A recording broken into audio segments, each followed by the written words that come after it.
Joe talks about Joe. And now, your host, Joe Slepsky. Hello, everybody, and welcome back to Joe on Joe. It's me, your host, Joe Slepsky, and we are once again doing a Joe on Joe Illustrated this week, talking about G.I. Joe issue number 77, the issue that picks up right after the end of the Cobra Civil War. Has everyone recovered from that? The traumatic events of last issue?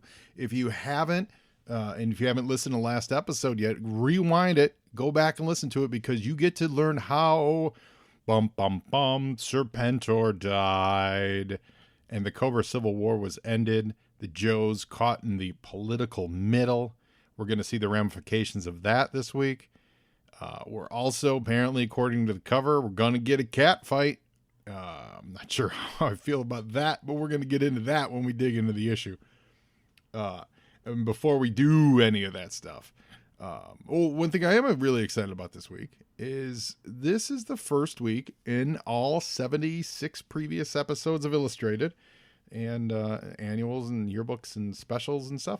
I've actually done it off the comic book. I guess I did it with the Liefeld, the Dead Game stuff, but not off the classic comics. So we're off the IDW grid here, because IDW refuses to put out the Chapter 9 collection. I know in soft covers they might have collected all this stuff, but in those really nice hardcovers, what's the actual name of this called? Not classified collection, the G.I. Joe, the complete collection.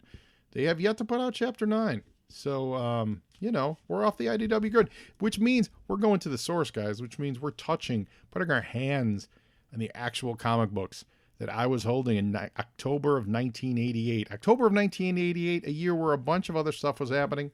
We're gonna look, and we're gonna see what comics were on the shelf during October of 1988. We're gonna see, and actually that's the indicia date. So technically these were on the shelves like July-ish of that era. And we're also gonna look at the movies that were in theaters of October of 88. And before we start any of that, we're going to hear from our great sponsor, the Movies and a Meal podcast. Listeners, I know what you need in your life. You need more podcasts. And you also love movies. So why not do a podcast that's about not one movie? It's about not two movies. It's about 3 movies and a meal. I'm talking the Movies and a Meal podcast. This show is great. It's brought to you by Keith, Brad, and Ben, and each week they bring a new movie to the table, which they all discuss as a group. And it's not, your highfalutin movies. It's What We Do in the Shadows, The Fantastic Four, Rise of the Silver Surfer, and Out of Sight. It's Bad Education, Ghost Rider, and A View to a Kill. It's X-Men Last Stand, Queen Sugar, The Mandalorian, and Major League 2. They are a lot of fun to listen to. You guys know Ben. It's our friend Ben Penseriga. He was a guest on Joe and Joe. In fact, Ben was the very first remote guest that I ever had on this podcast, so he's always got a special place in my heart. I'm really digging this. I just started listening to it last week. It is a lot of fun. They bring a guest in. The guest, I listened to their Heathers episode. They were joined by Kelly, and she went in depth on her favorite movie, which was Heathers, and it made me want to go watch Heathers to watch with them. I really dig it. So guys, find them out there at Movies and a Meal, Twitter, Instagram. Their website is moviesandameal.podbean.com. They put out 1 episode a week. Give them a listen, guys. Support them. Let them know Joe on Joe sent you. I don't think you're going to be disappointed. It is quite entertaining. And now back to the show. Now guys, Movies and a Meal is what you like to call on the internet. So while you yourselves are on the internet, I want you to go to Instagram, Twitter, Facebook. Give me a follow at Joe and Joe Pod. I want you to send me an email to joeandjoepod@gmail.com. Let me know what you think of the show. Do you like it? Do you love it? Do you want to be a guest on it when we start doing the cartoons again? Happy to have you. And if you're listening on any kind of podcatcher with any kind of review system, I do want you to give me a review. Hopefully 5 stars. That'd be great. Unless it's like 5 stars out of 20. That wouldn't be great. But you're still giving a review, and I appreciate it. So with that, we're going to start with a segment that we like to call You Were Saying. And we're going to be looking at comics and movies that were on the shelves, in this case in October of 88. So DC Comics. Now remember, G.I. Joe was running bi-weekly this summer. So these are the comics with the October of '88 indicia. That's the takeoff sale date. And Animal Man number 2, volume 1, number 2. This is the Brian Boland, Grant Morrison Animal Man, which is just a really, really, really, really, really good series. Broke a lot of ground, broke a lot of walls. It was one of the early, although, Grant would have done Arkham. I believe we had Arkham Asylum already by this. But it's really one of mainstream comics' like introductions to Grant Morrison, who obviously would go on to do a whole lot. If you don't know his name, if you don't know his work, then you're not really reading comic books. But Animal Man's a fun series, and that Brian Boland art is gorgeous on the covers. Absolutely. Action Comics Weekly. Again, we talked about it before. You're going to go weekly, but you're going to go weekly with B and C listers. So it looks like we've got the Secret Six, Black Hawk, Green Lantern. Definitely an A-lister today, but at the time, remember, the reason he's being featured in Action Comics Weekly is because he couldn't support his own series. So it's Hal Jordan, and so I'd give him B-lister status at the most. And then there's a Superman cover as well. Now, Robin is spotlighted on the cover and Batman 424. We're getting very close to Robin's literal swan song in the comics. So hold on to your breath and keep your dialing fingers ready. Firestorm fights, what is that big? Brimstone. That's the name of that monster. Brimstone, created by Byrne, I believe. I think Byrne made that. I don't think that was from the Kirby canon as like a New God creation, like an fire elemental. I'm fairly positive, first appeared in Legends, but it was like a New God's weapon that found its way to Earth. So that's a just big, giant, fiery demon. That's always good. Lobo squares off against the kind and polite Guy Gardner in Justice League International, number 18. It's Lobo kind of holding the collar of Guy, who's simpering in a supine, I believe would be the term, like an inferior position. And then, of course, next month, we get the cover where it's the table's turn. Guy Gardner's now, because this is the issue. He gets hit on the head and he gets turned back to being kind of a jerk. Which is really, head trauma. It may not be funny these days, but it's a great gag for a comic book character. Every time he gets hit really hard in the head, he goes from being a nice guy to being an absolute jerk. I know it's, mental health and, it may not be the funnest thing ever, but it always worked for Guy Gardner. Superman number 22. This is that issue where Superman is fighting the other dimensional Kryptonians, and he's wearing that Executioner hood. This is where I think Man of Steel pulled a lot of that Superman needs to murder Zod stuff from. Who's Who, they're all the way up to update 88, volume 1, number 3. And the reason I bring up Who's Who is that Who's Who omnibus dropped this week, and everyone was excited about it. I know none of us are going to read it, but we're all going to get it. And that's just the way it's got to be. You got to have the reference. You got to have the reference points on your shelf in case you need to find out what was the continuity point of your favorite DC character only up to 1988, possibly 1987, if they didn't give them an update in the 88. And then obviously wiped away in 0 Hour, and then Final Crisis, and then all the other crises that followed. So that is why we all bought Who's Who, and myself included, for reference points of characters that none of those reference points matter any longer. But that's it for DC Comics. Then we're going to go over to Marvel. You were saying? And see what was on the shelves. Now, we're all the way up to issue 8 of Elf, chugging along. Amazing Spider-Man 306. This is the it's right in the middle of the McFarlane era, so that's great and really good Spider-Man stuff. But this is specifically the Action Comics number 1 homage cover, where Spider-Man's lifting the police car and smashing it. very much like Superman was lifting the cops or the robber's car and breaking on Action #1. So this is McFarlane's homage to Action #1. Sorry. Now Captain America 346. This is Johnny Walker, or is it Jack Daniels? I can't remember if he was Jack Daniels or Johnny Walker at this point, but you guys know who I'm talking about because you're all watching Falcon and the Winter Soldier, and he is currently in the Cap outfit, and he's fighting the Redeemers, I think was their name.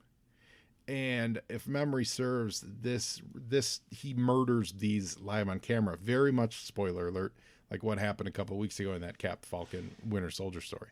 So if you're enjoying the Cap I keep saying Cap. Pardon me.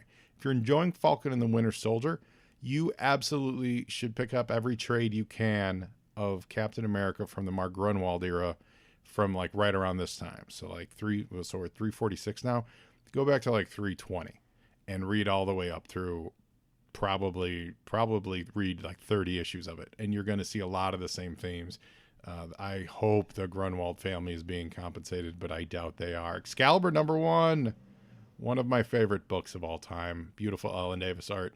And favorite because it just feels comfortable. It fits like a glove. All the X-Men characters isolated, in a country that mostly don't know, obviously Captain and Megan are from there, but mostly isolated, and trying to fight a war of a world that hates and fears them. I love it. And of course, also this month we have G.I. Joe #78. We also have G.I. Joe European Missions #5 and G.I. Joe Special Missions 14. Now, couple this with Action Force Monthly #5, Action Force Special #2. There's a lot of G.I. Joe on the stands this summer. It's a whole lot of Joe. Marvel Age Annual #4. Now, I know Marvel Age, if you guys don't know what that was, it was a regular comic. Was it 75 cents? You had to pay for it, but it wasn't a comic book per se. It was more of a promotional tool. So you were buying a fan magazine, a fan comic book made by Marvel, all about Marvel, to get you hyped to buy more Marvel.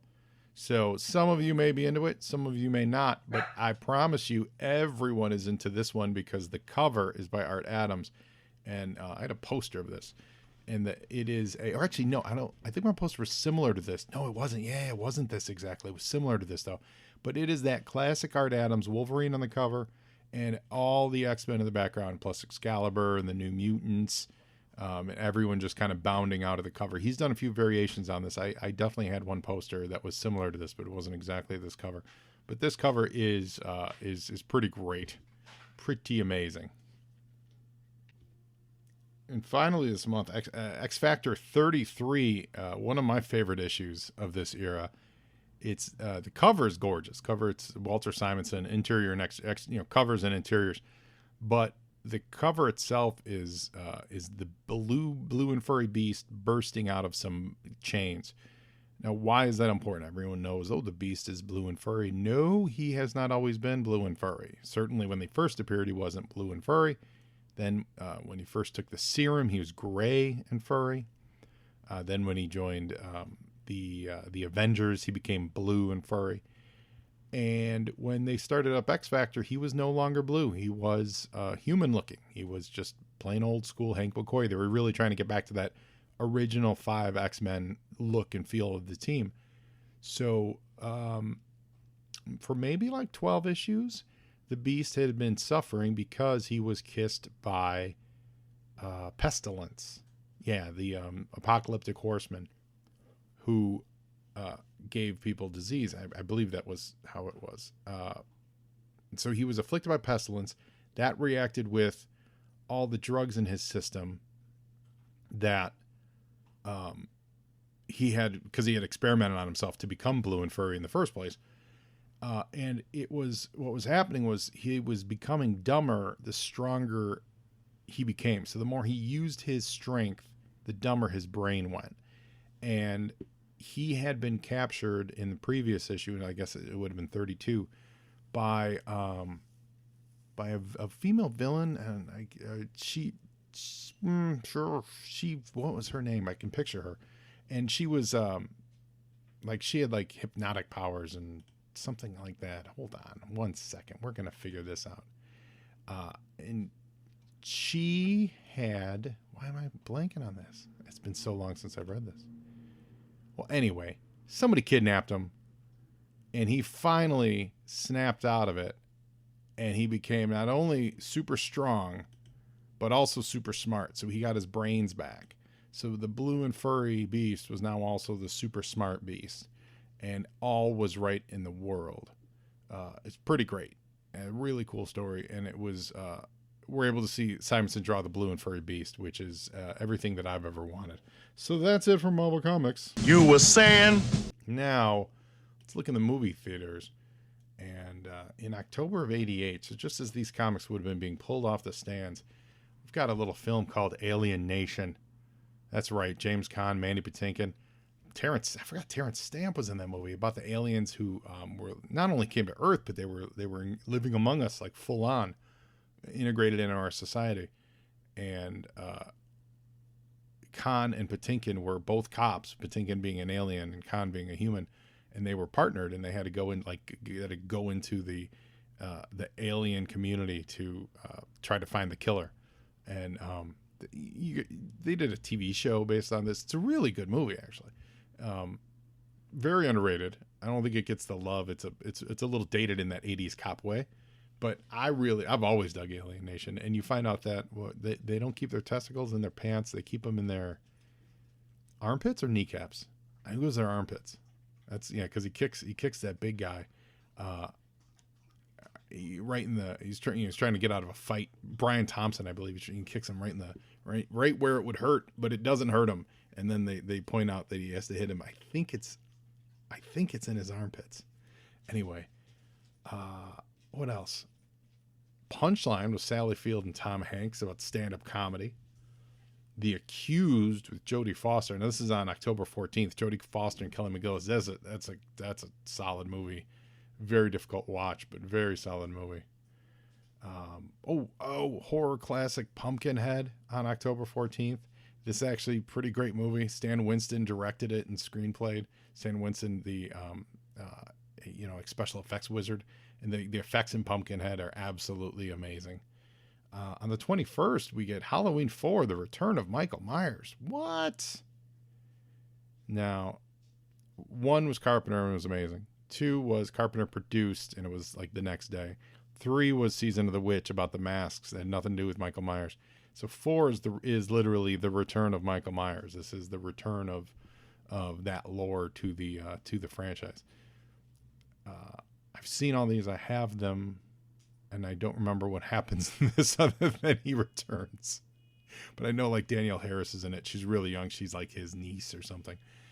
And it gets all convoluted with him being some kind of foretold demon. If you've never really gotten into the lore of the Halloween movies, past the first one, which is really all you need, it gets a little crazy and ultimately unrewarding because it never pays off because the movies did so poorly. They were rebooting them before they ever gave you payoff.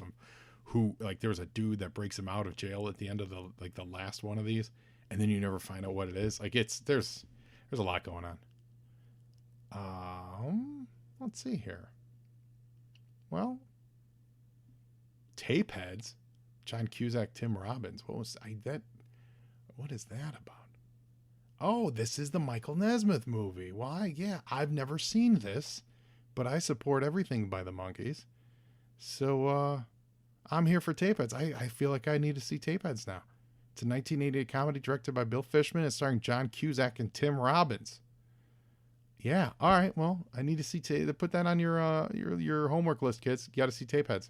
So that's it for You were saying. Now, we're going to get into G.I. Joe, and since we're doing it off the actual comic book this month, there's a few things that are going to be different. We're still going to do the Yo, Joe! for story page changes and stuff. But as we go through, I'm going to take little breaks to talk about some fun stuff that's in the comic book, which is one of the reasons why we love comic books more than we love trade paperbacks, because you get fun stuff like ads, and you get there's one segment that I'm really excited to get to, old comic book prices. So that's exciting when we get there. So for now, Mass is ready. and G.I. Joe 77, Ron Wagner cover. Now it's Lady J and Zorana absolutely in a cat fight, literally clawing and scratching at each other's faces, hair pulling. It's gorgeous ladies of wrestling writ large on the G.I. Joe scale.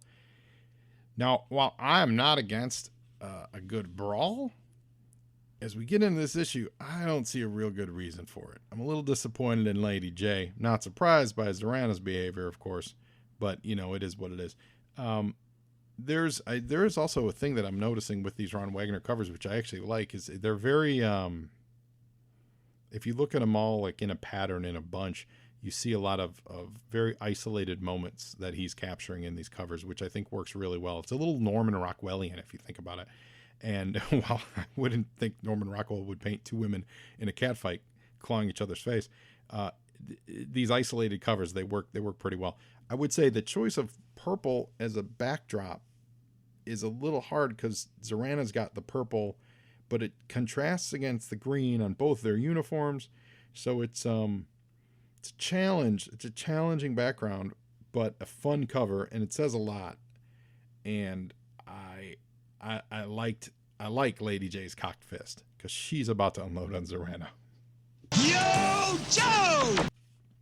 This comic book cost $1, everybody. It's Aftershocks, written by Larry Hama, penciled by Marshall Rogers. He's back, and he's a legend, and we are better for it.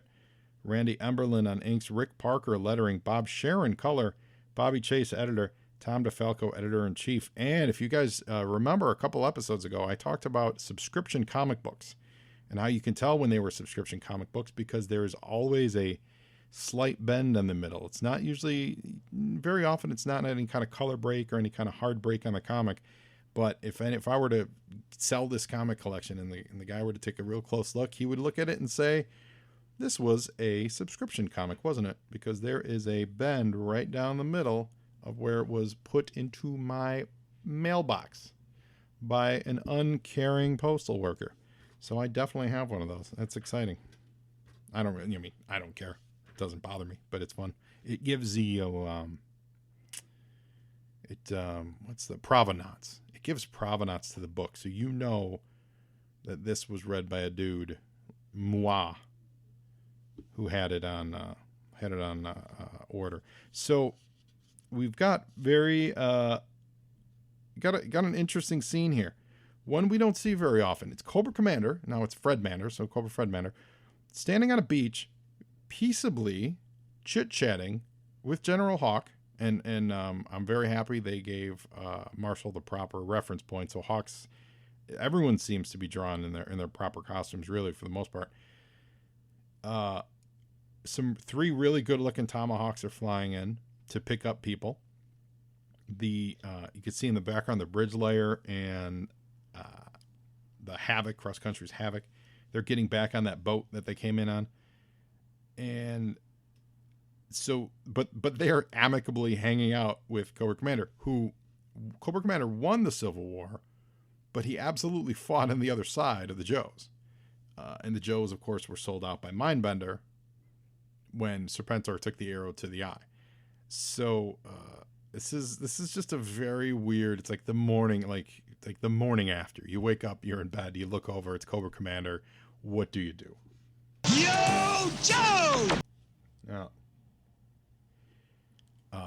Lady J and Flint, who remember they were left on the flag, so they show up in one of those helicopters, and they're here to do medevac. So we're seeing that we got a lot of wounded on both sides, and Hawks, kind of running show, basically saying we don't want to detain these gentlemen from Cobra any longer.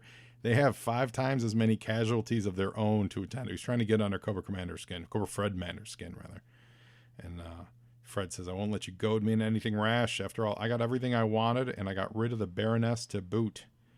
And this, again, we had a little bit of this last issue where Zorana was kind of jealous of the Baroness with her relationship to Fred Mander.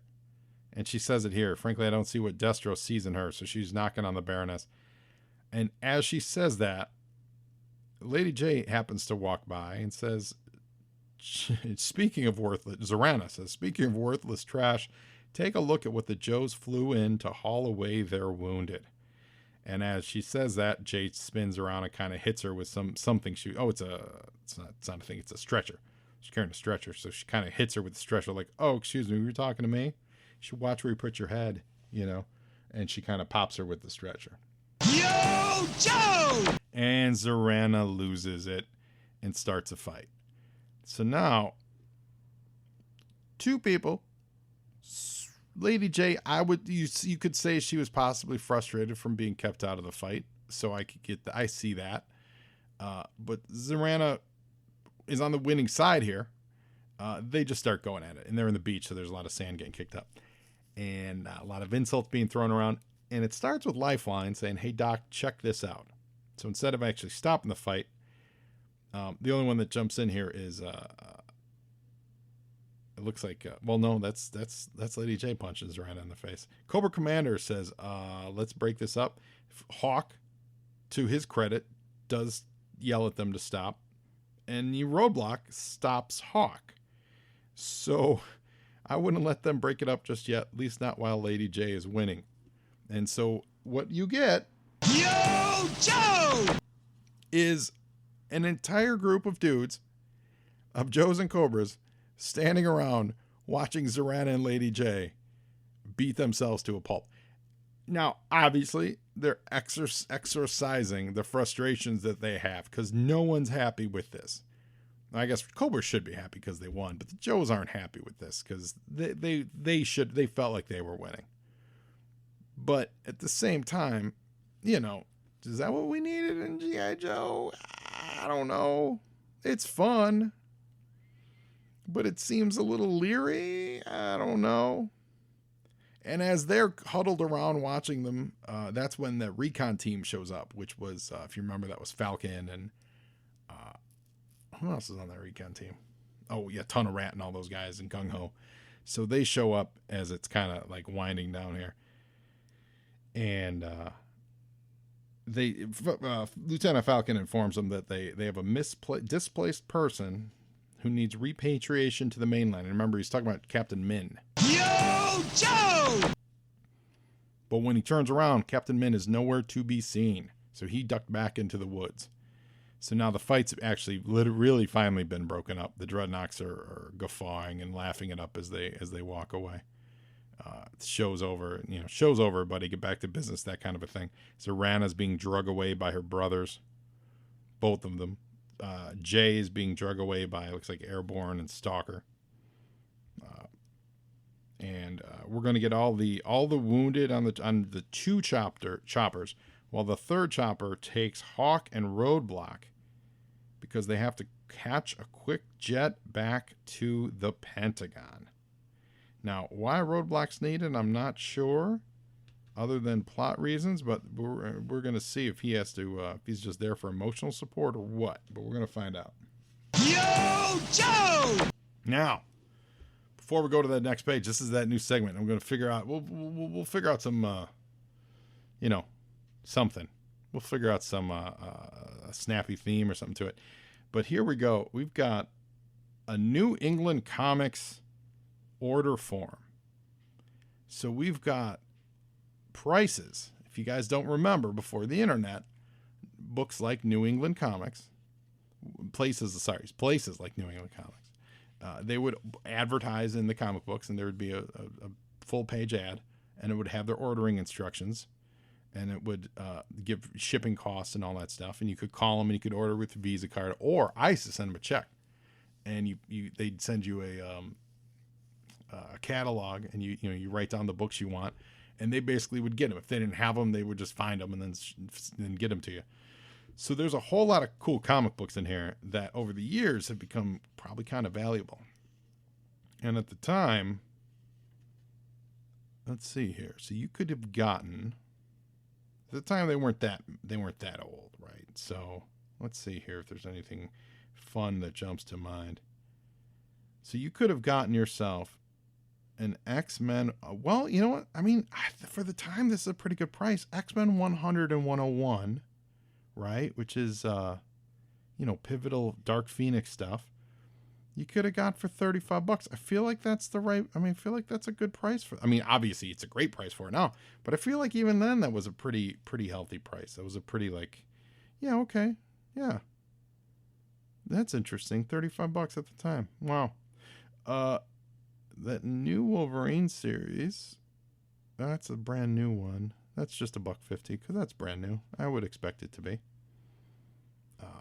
Punisher. Hey, some of these prices aren't that crazy. Here we go. I found one. First Hobgoblin, Spider-Man 238. You could have gotten for only $6. Today, that's like a $80 book. Easily. Let's see. Oh, man. Here you go. McFarlane 298. First. Oh, my. Well, that's the stuff. That's the winner of this page. You could have gotten Spider-Man 300, and granted, it's only 12 issues old, so it was within the last year, for only $3. That is a $450 book these days, guys. So go back in time and order it from New England Comics. So now, on to the G.I. Joe adventures. We cut away to Destro's yacht, and the Baroness, a little worse for wear. She's a little beat up, but they're sunning, and Destro is wearing his gold helm in Speedos on the deck of the ship, getting some sun. And as she puts it, you really did all that invading Cobra Island and then withdrawing all to get me back. And, of course, my dear Baroness, he did want to test out his new troops and machines, but, that was the secondary reason, right? Oh, absolutely. And, Destro basically says, we're not done here yet. We're going to hang out in the ocean and see what happens, because he's interested in, he's not ready to just, give up the game here. And the Baroness is, by the way, the most important character here, because she knows what the deal is with Fred Mander, and the gig's about to be up. And so she teases that she's got something to tell Destro. Yo, Joe! Back on Cobra Island, we're now in the Fred Mander Mindbender base of operations, which is the old ship that the cargo vessel. Remember, that was a part of when the island was raised, because the bunker, the actual Cobra bunker, that got destroyed in Civil War. So they're taking refuge now. They're making their base of operations the old freighter. And we see that Serpentor's body has not been destroyed. It is being kept on ice by Mindbender, but he does not want Cobra Commander to know about it. The bats are doing the work, so they're not going to rat him out. And as Cobra Commander kind of comes by, Mindbender is all smiles, and he's like, oh, hey, man, and Fred Mander's asking, what did he do with the body? And it's, and Mindbender's trying to figure out, this is actually a really great panel, because Mindbender's trying to figure out what lie to tell him, because he does not want him to know that he's keeping the body. And by the way, the renderings on everyone here, it's Marshall Rogers, so it's going to be top notch, and everyone looks really great, and everyone looks very much like action figures come to life. They look compact, concise. They're standing in normal poses that kind of match the posing of the action figures.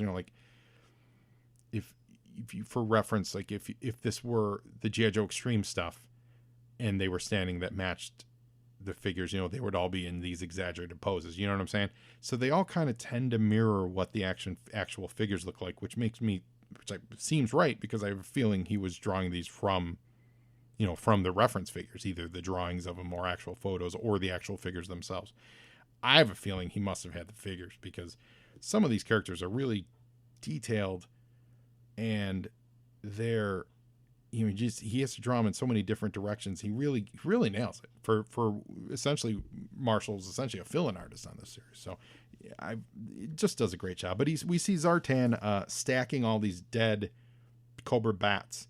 Zartan's like, we'll salvage some of the pieces and things like that.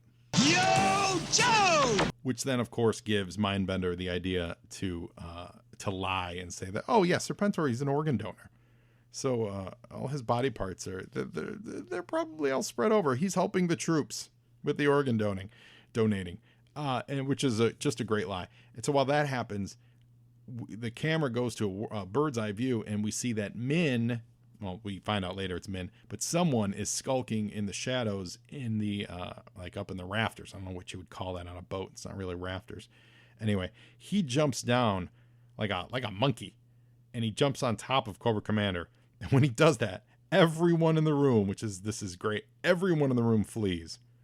Because, as this Cobra Trooper says, he's unlocking Cobra Commander's helmet without the entry code.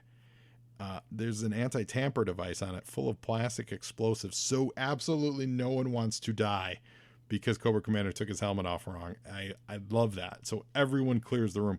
And it's a great, writing-wise, a really great gimmick to clear the room so that these guys can have this conversation. And Min saying, like, you owe me a boat. I'm going to tell them you're really Fred. You welched on me.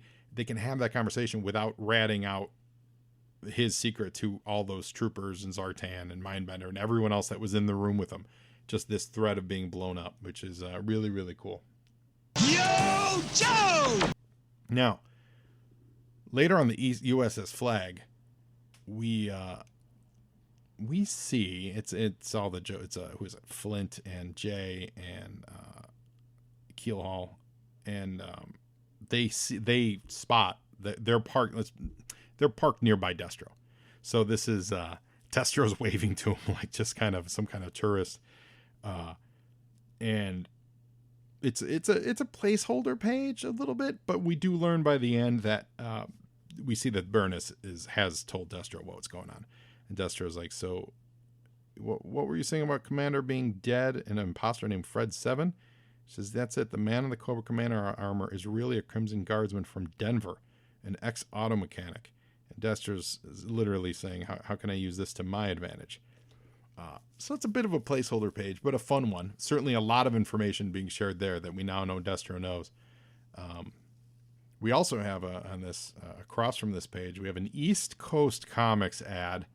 So you could have gotten it from New England Comics or their enemies, the East Coast Comics crew.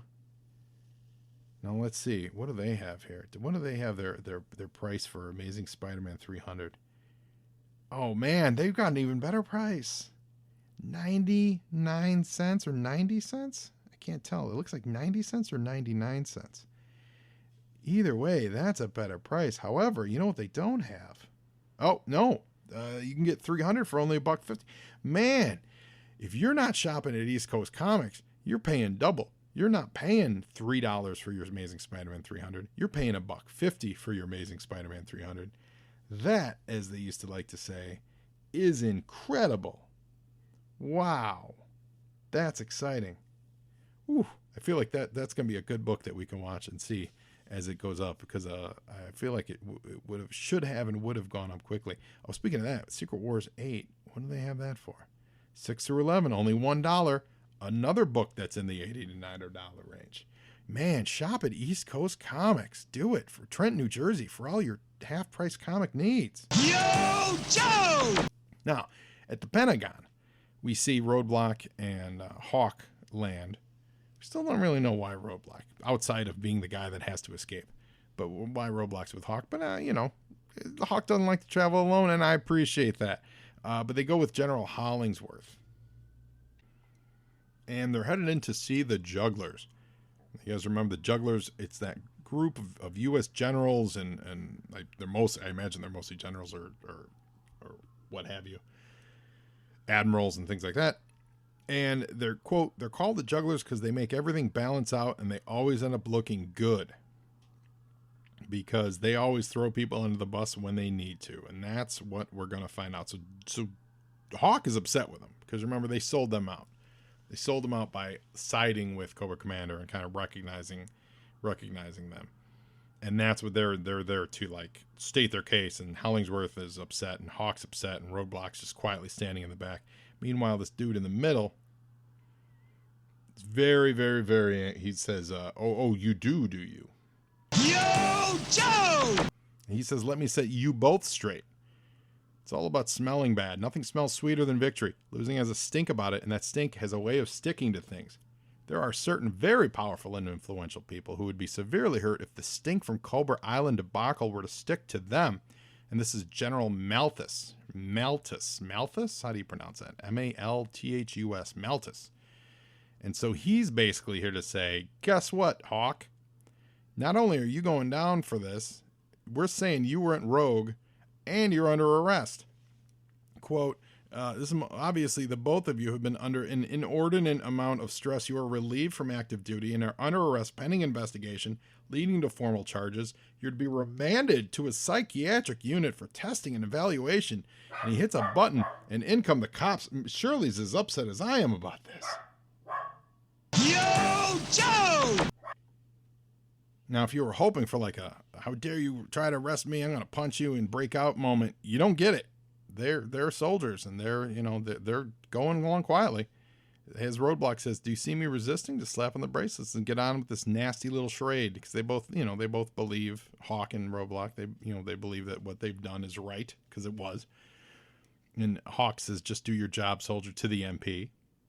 So as they're getting strolled out the perp walk here, there's a bunch of reporters and there's a lot of press outside. So someone tipped the press off that this was happening. So the Joes are being set up. I love it. This is great. This is great because you're going straight from Civil War to right into this. The Joes are being set up by their own government storyline. That's fantastic. General Malthus comes out and he's starts spreading talking lies to the to the press while the guys are being put into the cars and being driven to the psychiatric facility. And he says it'd be unfair to comment at this time until it's been confirmed that the parties involved were indeed mentally competent at the time. So they're not even saying that they just broke ranks. They're also saying that they're crazy. Yo, Joe! In the car, Hawk and Hollingsworth kind of figuring this stuff out.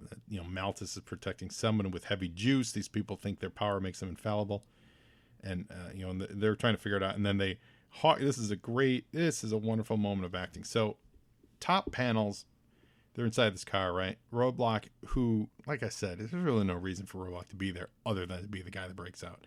But in this car, Hawk and Hollingsworth, who are the power brokers in this conversation, who are the real decision makers here, they're just talking to each other.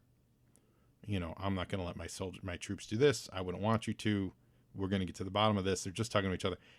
And so it's a group shot with those two involved in a convo. Solo shot of Hawk looking right in the eye line of Hollingsworth talking to Hawk. Then you get another group shot, but now the camera has turned. So now the camera, if let's say it was facing east, now the camera's facing west. And now both dudes are looking at Roadblocks. And now we're seeing the back of Roadblock's head. And you have Hawk say, somebody who knows the story about what really went down and can muster the resources to coordinate a rescue if need be. So no one's saying it, but the camera is saying it. Their eyes are saying it. And, and then we get a close-up of Roadblock saying, I know that neither of you can order me to break out and run for it. Would it be asking too much for your word on making things right after all this is over? And in another great piece of acting, when you cut back to the two generals, first of all, it's not just Hawk they frame here. They frame both generals. Or they frame Hawk and Hollingsworth in the frame. So that puts them on this side of the conversation. By splitting the frames, you've now distanced Roadblock from them. You've said, okay, Roadblock's going to go off on his own. So he is now going to be separate from those two. They're now on the same team. They're two people combined in a smaller panel so that they're of one mind on this thing. And he puts an inflection on Hawk's head as if to nod, like to give an assent or agreement to it. Instead of, if you look at the previous panels, Hawk's head is up, like he's like chin up, right? And this time his chin's down. He's like almost nodding like you have, and he says, you have my solemn word, Roadblock. It's great. It's great acting in a moment that this is the acting you would see in live action stuff. It would be that very vague, like eye work from actors. So in comics, these are the little tricks that they use to give you to tell your brain this is the cabal that's happening. This is a fabulous page. Yo, Joe! And and in a moment of Herculean effort, this is awesome. Block just breaks that handcuff. It's so great, and I love it, and it's awesome. It's almost like it was confetti. And he just snaps out of his handcuffs, and then he rips the door off the hinges. Now, remember, they're not in a police car. They are in just a regular, state-issued military, sedan, right? But he just tore the door off the hinges, and he... now, it's drawn in this bottom panel. It's drawn like he's rolling, but I feel like it's more meant to be like he slid on it. The rolling part, it seems really weird. But he uses the door to like cushion his blow because they were traveling, at 50, 60 miles an hour. So he uses the door to cushion his escape. Yo, Joe! And then he uses the door to deflect the bullets of the MP that come shooting after him. And then he uses the door to knock the MP off of his motorcycle, and he's, of course, steals the motorcycle and takes off down the highway. With all the other, there's looks like there's like 2 or 3 motorcycles and 4 military vehicles that have now pulled off on the side of the road, and they're going to go chasing after him. I remember they're in Washington, D.C., right? So Block says, if I want to get into Washington, I got to cross Potomac. I haven't been down here in ages. I hope I can remember the directions. Yo, Joe!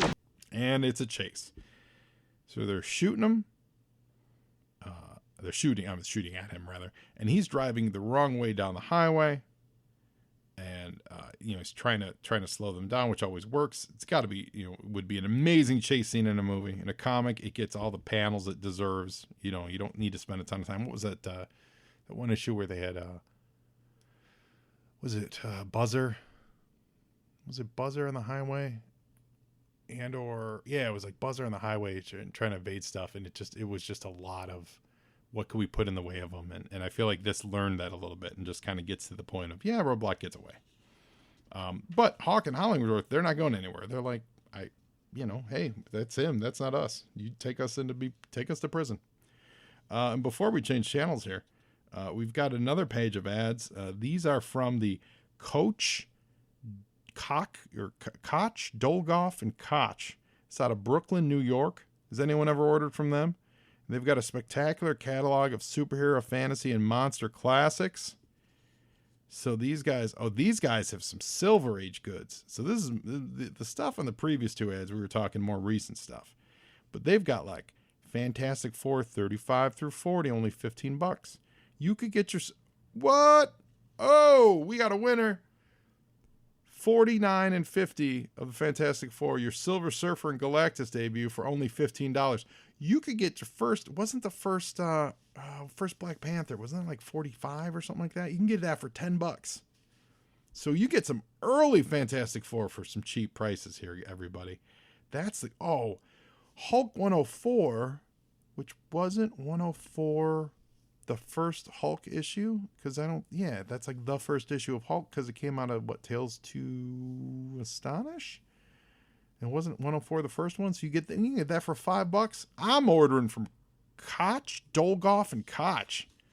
They're having a giant warehouse sale, guys. Go for it. You can also get a Skaters catalog out of San Luis Obispo, California. Yo, Joe! Now over the Potomac, Roadblock's making his way into DC traffic. He's cutting through, and these cars, they're not going to catch him. Basically, it's just a big chase scene. He's on a motorcycle, so he can cut through places the car can't make it. It's all good. Yo, Joe! And they eventually get to an alley where he ditches the motorcycle, and he has now disappeared. They say, where'd the big guy disappear to? He sure didn't go straight up these walls. I figure like that's a funny Spider-Man reference. And someone says, check the dumpster. He's gone. We've lost him. There goes my promotion. And then great camera work by Marshall Rogers here. If you look at the layout of this whole page, get close up on these 2 MPs. They get a close-up on their eyes of their astonishment, and then you get a nice half-page splash of his bike and the setting in the alley, and like he's gone. Then you get a medium shot of them investigating the alley. Then you pull back to see, like from the rooftop, nope, the whole alley's empty. I don't see Roadblock there because they're not drawing him. And then you get a shot of the city, so it's like bump, bump. Picture it like Like, where is he? He could be anywhere. Like, this signals in a movie and in a comic, this signal the chase is done. As soon as you see that final shot of the city without Roadblock, the emotion and the action and the anticipation, the high rev energy of the chase is done. If if it were a movie, the music would, the high paced music would stop, because we're done for that chapter. We're going to move on. The next time we see Roadblock, he's going to be a little more chill. He's going to be in disguise or hiding somewhere or whatever. But this initial chase is done, and that's signified by these last 3 panels of boom, boom, boom, pull back, city. Yo, Joe! Meanwhile, on Cobra Island, Min is driving. He's not even driving. What is he? Sailing away? He's not sailing. He's what do? You drive a motorboat. I guess it's driving. He's boating away in a hydrofoil. They gave him a full-on Cobra hydrofoil with missiles, by the way. Mindbender even says it makes an impressive fishing boat once it's stripped of its weapons. They didn't strip it before they gave it to him. He has missiles and full, I don't know how much ammo is in there, but he's got weapons on this hydrofoil, and Min is flying away. That's amazing. I love it. And we learn now that Mindbender knows that he's not the real Cobra Commander. So he doesn't know, my understanding is he doesn't exactly know that he's Fred from Denver, but he knows that he's not Cobra Commander. So he says, I can keep a secret. If it is my benefit to do so, I wish to keep Serpender's body preserved in ice. In other words, don't make me get rid of my greatest creation, and I won't bust your chops. They come to an agreement, but they both realize that they cannot let Zartan know that he ain't Cobra Commander. And Fred, by the way, they show him sweating bullets in this mask. Yo, Joe! Now, in the Caribbean, we're on Destro's ship, and Destro's watching the news, and he's seeing that it's the news of Hawk and Hollingsworth and everyone being arrested, and now we learn that Roadblock is a renegade, and he's on the loose. So this is summarizing the status quo of what's happened here, and that Destro's quote appalled by the lack of honor at the higher echelons. Hawk and Hollingsworth are being made the sacrificial goats for some bureaucrat stupidity, and this Roadblock fellow is going to die to protect someone's pension. So he's disgusted by it, and this is one of those moments where we all came to love Destro for it. Like, we're like, yeah, I get it. Destro gets it. I get it. And we can't turn the page though before noticing on the other side, Bullpen Bulletins, its page. Quote of the month is, always figured we X-Men led charmed lives, that no matter what, we'd pull through and live forever. The joke sure was on me. That's Kitty Pryde from Excalibur #1. The profile was on Terry Kavanagh. Oh boy. Let's see. Well, we'll probably do some more fun with Bullpen Bulletins and later issues. Yo, Joe! Now, this is a sobering moment. As the flag docks, all the Joes are being arrested and placed into security quarantine. And this was finally what disgusts Destro, and he has to turn off the TV. Although, quote, it is an interesting turn of events. And Baroness says, hey man, well, this is your opportunity. And Destro's like, for what? And we don't know. We're going to pick that up in a later issue. Yo, Joe! Because we are going to find out what happened to Roadblock. And what happened to Roadblock is he escaped off that bike and he made his way to Georgetown, where he's paying a visit to an old, I wouldn't call her a friend, but she owes the Joes her life from issue #1. It's Dr. Burkhart. And she's also been watching the news, so she turns the TV off. She's very unsettled. She's very upset, and there's a ding-dong at the door. Who could it be at this hour? And it's Dr. Burkhart. Remember, I'm Roadblock with the G.I. Joe team. She says, of course I remember you. And he asks, I was awful wondering if I could ask an awfully big favor of you. And she says, I think you'd better step inside before the feds surround the joint. To be concluded in the next issue. Concluded. They're wrapping this up in the next issue. So they're not even saying continued. All this action is being promised to be finished in the next issue. That's wild. We also get a page of Postbox The Pit. Got letters here. Now, listen, listeners, I'm not going to read all these letters, but if you ever wrote a letter to G.I. Joe, and if your letter was ever in the pit, let me know. I will absolutely call that out when we get to that issue. We got letters here from Danny Gallagher, Stephanie Jordan from Vine Grove, Kentucky, Danny Gallagher from Waltham, Massachusetts, Chris Fierro from Carlsbad, New Mexico, Pete Dixon from Grifton, North Carolina, Mighty Mile Doc from Syracuse, Josh Nazen, no address given, Josh, you're living off the grid, and Eric Pullen from Amarillo, Texas. Oh man, that's exciting. And next issue blurb, with all the Joes under lock and key by no less than Uncle Sam, who's left to rescue them? Find out in the smashing final wrap-up of this whole summer's battle on Cobra Island and payback. So the battle on Cobra Island isn't done yet. Wow. This is everything I need in a comic book, ladies and gentlemen. I hope you guys are enjoying this as much as I am. Again, if you're out there listening and I just read your name from the letters page, let me know. That's huge. And now you Joe, and Joeing is half the battle.